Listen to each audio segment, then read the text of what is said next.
stride, defending super Earth with honor and pride.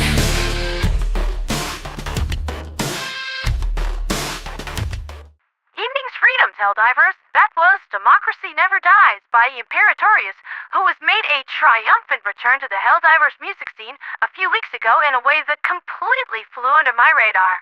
As for the tune itself, I dig it very much. I mean, I wouldn't have played it on the show if I didn't. Something like this, though, I can see this equally at home being blared in some underground Super Earth nightclub, or inside the Helldiver's helmet while they watch an automaton base be consumed in a hail of 380mm shells. Now, I have something new for you all to enjoy tonight, but let's handle the mundanity of the evening news first.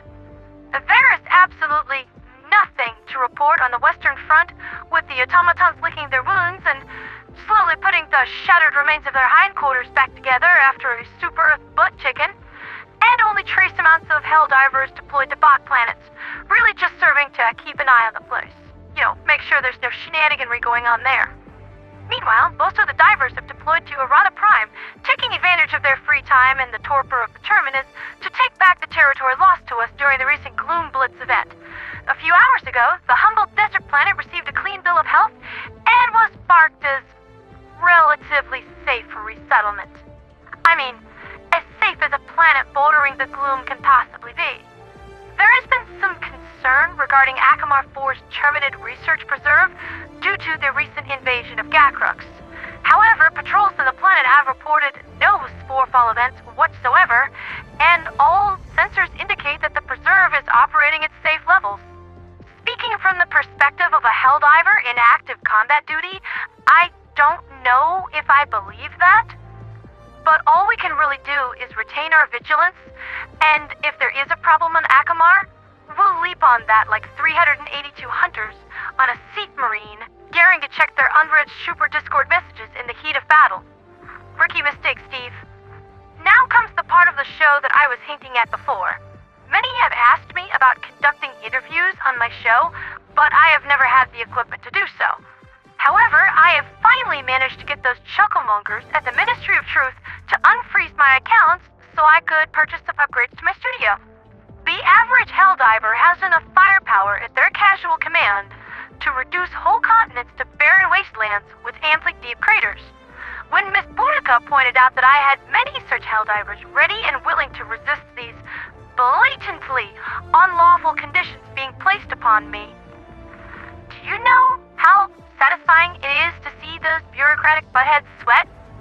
There were several choice words, some promises and spoilers exchanged, and the ministry ended up choosing the path of peace. Most wise.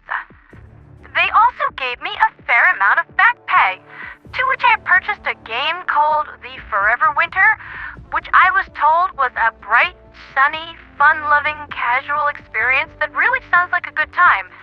However, the Ministry of Truth were the ones describing it to me as that, so I am somewhat doubtful as to their truthfulness, as treasonous as that might sound.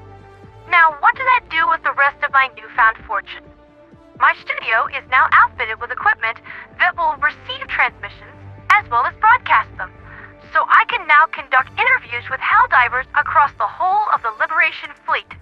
Tonight's guest is the commanding Helldiver of the SDS Martyr of Pride, Msgt Striker Lucaine, a master sergeant that has accrued over 50,000 confirmed automaton kills and roughly half as many terminated kills. Those are some mighty fine numbers. Msgt is here to share their perspective on the war, shifting fronts from the Galactic West to the TQZ. Master Sergeant Lucaine, you are now live on air. What's on your mind tonight?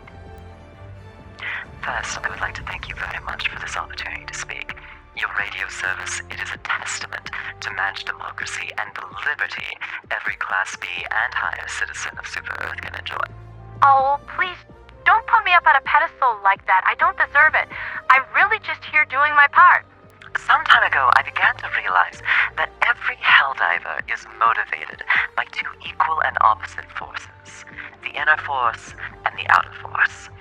The inner force is the natural and rational love of managed democracy, and for our home, Super Earth.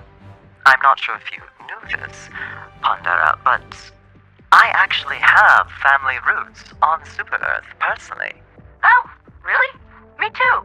The ears, tail, and kitty fur might make me look like I'm an alien, but I am just as much a natural-born Super Earth citizen as General Brash himself, I assure you. But yes, this inner force pushes a Helldiver forward, and it isn't unique to just Helldivers. Anyone, anywhere, no matter their task, can have this same driving inner force. The outer force is what pulls a Helldiver forward. And that is the hatred that our enemies have for everything we have built and hold dear. Our tolerant society cannot tolerate the intolerance of these soulless, heartless, hateful machines who, they really do run on injustice. It's horrifying. I've seen it myself. I can confirm this too. I have cracked open more than a few automatons just to study their engineering and construction for weak points, and it's pretty vile in there. So, a move for me. Going over to the Eastern Front, fighting the bugs. It's not a big deal.